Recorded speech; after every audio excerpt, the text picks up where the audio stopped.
تو یہ اس نے سوچا ہی نہ تھا کہ چمتکار کو آواز دے کر دیکھتی یا اپنی شکلوں کو آزماتی۔ اس وقت تو اس کا ذہن کام نہ کر رہا تھا، وہ سمجھ بیٹھی تھی کہ جیون کا آخری دور شروع ہو چکا ہے، لیکن اب چمتکار کو دیکھ کر، اس کی باتیں سن کر خواہشات کی چمک اس کی آنکھوں میں بھر آئی۔ وہ فوراً سیدھی ہو کر بیٹھی۔ چمتکار کمرے کو اندر سے بند کر دو، اس نے حکم دیا تو کھٹک پیدا ہوئی اور چٹکی کمرے کے اندر سے خود ہی چڑھ گئی۔ اب شکنتلا نے زوردار پھنکار ماری، اسے اپنا جسم سکڑتے ہوئے محسوس ہوا اور اگلے ہی لمحے وہ شیش ناگن بن چکی تھی۔ شیش ناگن بنتے ہی مارے خوشی کے وہ کمرے میں گھومنے لگی، اور پھر دوسری بار پھنکار کے ساتھ ہی وہ چند لمحے پہلے والے عام سے لباس کی شکنتلا بن گئی، لیکن اس کا جسم اب ٹھیک ہو چکا تھا اور وہ چل پھر سکتی تھی۔ شکنتلا کی خوشی کا کوئی ٹھکانہ نہ رہا۔ اوئے بدشکلے، شکنتلا چہک کر بولی۔ جی مالکن، چمتکار کی منمناتی آواز ابھری۔ تو بڑے کام کی چیز ہے، آج تو نے میرے جیون میں پھر سے خوشیاں بھر دی ہیں۔ رے شکنتلا نے آگے بڑھ کر چمتکار کے کراہٹ امیز وجود کو باہوں میں سمیٹنا چاہا، لیکن یہ کیا، شکنتلا کی باہیں ہوا میں لہرا کر رہ گئیں اور چمتکار کے جسم سے آر پار ہونے لگیں۔ شکنتلا حیران رہ گئی۔ بدشکلے، تو ہوا کا بنا ہوا ہے، تیرا تو کوئی شریر ہی نہیں۔ اور چمتکار ایسے ہنسنے لگا جیسے کسی دیگچی میں پتھر کے ٹکڑے ڈال کر ہلائے جائیں تو ان کی کھڑکھڑاہٹ کی آواز پیدا ہوتی ہے۔ شکنتلا جی، ہم تو صرف آپ کو ہی نظر آتے ہیں، اور ہمارا شریر تو کالی شکتیوں کے ماننے والوں کے پاپ کی سران سے جنم لیتا ہے۔ اچھا بکواس نہ کر بدشکل، شکنتلا شوخی سے بولی۔ وہ اپنی شکتیوں کے دوبارہ حصول سے کھلی جا رہی تھی۔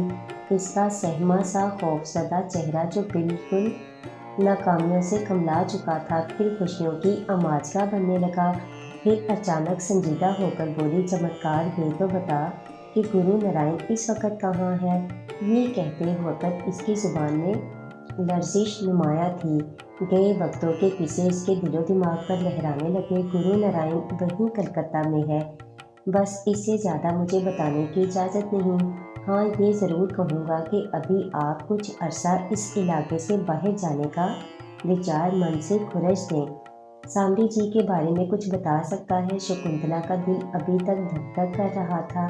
سمے کے گرداب میں پھنس کر منش بھومن گیری بن جاتا ہے مالکن، وقت کی لہریں ہو سکتا ہے کبھی سامری کو آپ کے ساحل پر لا پھینکیں۔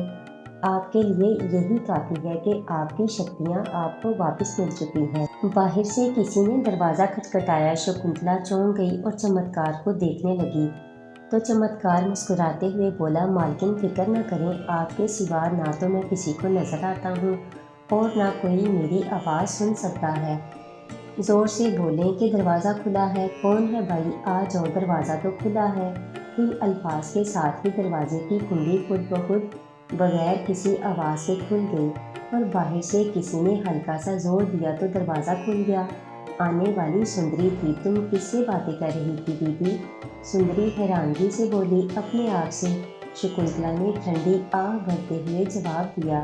شکنتلا نے سندری اور اس کے گھر والوں کو اپنی پھرسی آہ بیتی سنائی ہوئی تھی کہ وہ اپنے پتی کے ساتھ کہیں جا رہی تھی کہ راہزنوں نے انہیں لوٹ لیا اور پھر اس کی عزت لوٹنے کی کوشش کی، مزاحمت پر اسے آگ لگا دی اور فرار ہو گئے، اور اس نے بڑی مشکل سے آگ بجھائی، اور اب تم سندری وغیرہ لوگوں کی سہایتا سے کچھ چلنے پھرنے کے قابل ہو رہی ہو۔ کیوں ہر وقت بیتی باتوں کو یاد کر کے اپنا جی جلاتی ہو دیدی؟ ہم کوئی غیر تھوڑی ہیں، اب تم یہیں رہ جاؤ، میں نے تمہارے لیے ایک رشتہ دیکھ رکھا ہے۔ سندری مسکراتے ہوئے بولی، نہیں سندری، اب مجھے وداع نہیں کرنا، اگر تم لوگوں کو بوجھ لگی تو کسی مندر کی داسی بن کر جیون بتا دوں گی۔ شکنتلا سر ہلا کر رنگی ہوئی آواز میں بولی، ہمیں بوجھ کیوں لگی ہو دیدی؟ سندری نے آگے بڑھ کر شکنتلا کو باہوں کی وادی میں قید کر لیا۔ رات آدھی سے زیادہ بیت چکی تھی، چاروں طرف اندھیرے کا راج تھا۔ سندری بھی نیند کے مزے لوٹ رہی تھی۔ شکنتلا کھلی آنکھوں سے لیٹی چھت کی کڑیاں گن رہی تھی۔ مالکن، آئیے چلیں۔ اچانک چمتکار کی آواز ابھری تو شکنتلا نے ایک دم گردن موڑی۔ کہاں؟ آپ کئی دنوں سے پیاسی ہیں،